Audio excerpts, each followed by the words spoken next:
हे मी मिश्र डाळीचे ढोकळे करण्यासाठी मी हे 6 वाटी हे हरभऱ्याची डाळ घेतलेली आहे आणि ही वजनी म्हणाल तर 1 किलो घेतलेली आहे. तांदूळ मी ह्याच वाटीने मी 2.5 वाटी तांदूळ घेतलेले आहे आणि वजनी म्हणाल तर 300 ग्रॅम तांदूळ घेतलेले आहे आणि कुपनचाच घेतलेला आहे. 1 वाटी मी ही उडीद डाळ घेतलेली आहे आणि मी ही वजनी म्हणाल तर मी 125 ग्रॅम घेतलेली आहे आणि वाटीने म्हणाल तर ही 1 वाटी घेतलेली आहे. आपण तिघी 2 डाळी आणि आपण तांदूळ हे सगळं एकत्र करून घ्यायचं आहे आणि गिरणीवरून अगदी छान असं एकदम बारीक असं पीठ करून आणायचं आहे. हे बघा, मी गिरणीतून पीठ दळून आणलेलं आहे. अगदी आपल्याला बारीक दळायचं नाही आहे, थोडीसं रवेदारच दळायचं आहे आपल्याला हे पीठ.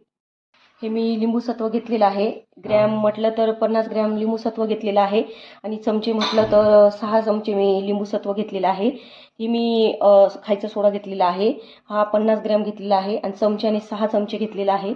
साखर मी ही 10 चमचे घेतलेली आहे आणि मापी म्हटलात तर 50 ग्रॅम घेतलेली आहे. हे मीठ घेतलेलं आहे, 5 चमचे घेतलेलं आहे आणि 50 ग्रॅम घेतलेला आहे. साखर मी मिक्सरमधून बारीक करून घेतलेली आहे आणि ती सगळी आपल्याला गाळून यात टाकून घ्यायची आहे पिठामध्ये आणि गाळूनच घ्यायची आहे. जे पण आपण आता मी दाखवलं आहे सगळं तुम्हाला, ते सगळं आपल्याला असं बारीक करून एक एक एक एक मिक्सरमधून आणि सगळं असं गाळून घ्यायचं आहे पिठामध्ये. लिंबू सत्व पण मी मिक्सरमधून फिरवून घेतलेलं आहे आणि ते पण आपल्याला गाळून घ्यायचं आहे असं. हा खायचा सोडा पण आपल्याला गाळून घ्यायचा आहे, पीठ पण गाळून घ्यायचं आहे. आता हे बघा, सगळं पीठ आता मिक्स केलं मी आणि व्यवस्थित असं कॅरी बॅगमध्ये घालून ठेवलेलं आहे आणि एकदम याचे असं पॅक बांधून आपल्याला एका एकदम हवाबंद डब्यात ठेवून द्यायचं आहे. जेव्हा लागलं तेव्हा आपल्याला अगदी थोडंसं जेवढं लागेल तेवढं पीठ काढून घ्यायचं आहे आपण आणि ढोकळे लावायला घ्यायचे आहे. मी ढोकळा लावून दाखवते आता तुम्हाला. हे पीठ मी 1 वाटी घेतलेलं आहे. आपण जेवढं पीठ घेतलेलं आहे तेवढंच आपल्याला पाण्याचा वापर करायचा आहे. मी 1 वाटी पिठाला 1 वाटी पाणी टाकून घेतलेलं आहे आणि हे व्यवस्थित पटपट मिक्स करून घ्यायचं आहे.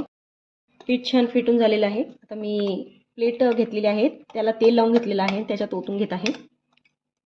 आता आपल्याला ढोकळा 15 मिनिटासाठी स्टीम करून घ्यायचा आहे. पाणी आपल्याला आधीच तापवण्यासाठी ठेवून द्यायचं आहे. मी आधीच ठेवलं होतं.